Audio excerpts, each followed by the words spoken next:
My name is Kenneth Grubbs. I work with the National Patient Safety Foundation. I am the Assistant Vice President for Programs. Really focus on developing programs that focus on patient safety across healthcare settings, primarily acute care settings as well as ambulatory care settings. My issue with simulation probably started when I was a clinician working in a hospital, although it was the very beginning basics of simulation where we had to do ACLS training, codes and things of that nature, to where we went into, as technology evolved and supplies and equipment evolved, we looked at, like crite kits and things like that. So anytime we would get any type of new supplies in and things, there would be oftentimes some training or simulation around that, but more so ACLS and codes. It's evolved a lot since I've been in a clinical setting. Where I work with the National Patient Safety Foundation, we actually have simulations during our annual Patient Safety Congress, which oftentimes will present a couple of scenarios. I think last year it was 3 scenarios in which there were simulations in the Solution Providers Hall, and then we had a plenary that was around simulation. So that I've evolved more to the back end of simulation now as, presenting simulation as a technique for increasing patient safety as well as clinical care. And looking at where we would anticipate the program going over the next few years, the simulation program was an extreme success at the National Patient Safety Foundation Annual Congress, and therefore we already know that next year we're in the process of thinking about how we'll do simulation and what type of scenarios that we'll provide during that simulation. I anticipate, because of the success, that it will be around for years to come, and just the feedback that we've been provided, I don't see it going anywhere.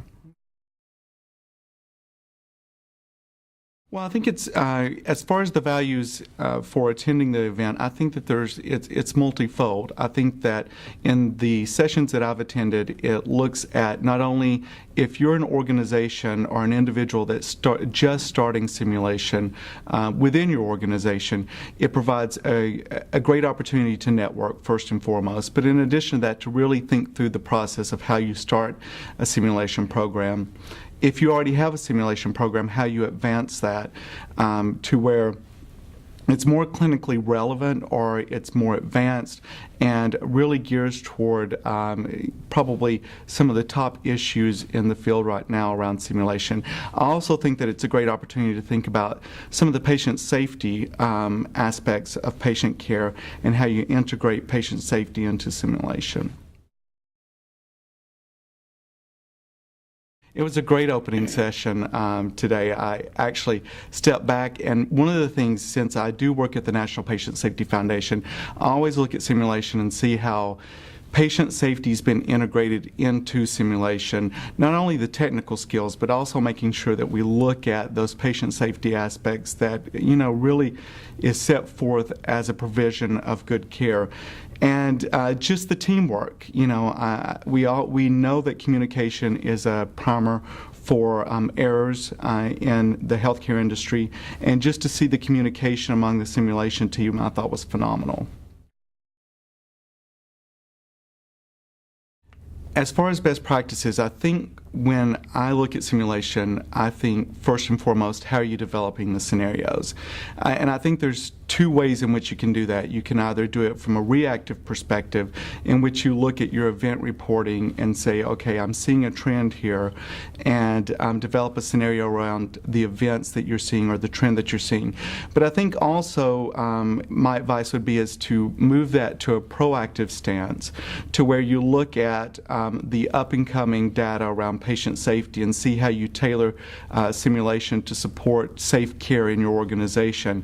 Prime example would be is when core measures first came out, or when we look at infections and preventing infections in the hospital settings, looking at having simulation around those particular clinical processes. But in addition, also in looking at clinical processes on communication. So when we look at how clinicians feel comfortable stopping maybe not the best standard of care. For example, looking at clinical bundles around insertion of central lines. Using simulation to really step up and say it's okay to say stop the line or to stop a bad clinical process, and making that integrated into simulation. I think that from a simulation perspective, there's still a lot of focus on the clinical processes or the clinical skills that need to take place on the day-to-day basis, and oftentimes that's what simulation can focus on. I would say the opportunity really lies in expanding that horizon just a little bit and presenting more of those larger processes that are provision of safe care, teamwork, communication, being able to have clinicians feel comfortable stepping up and saying, okay, this might not be the best clinical practice, looking at debriefings of patients and families as an example. I think that there's still a lot of focus on the clinical skills.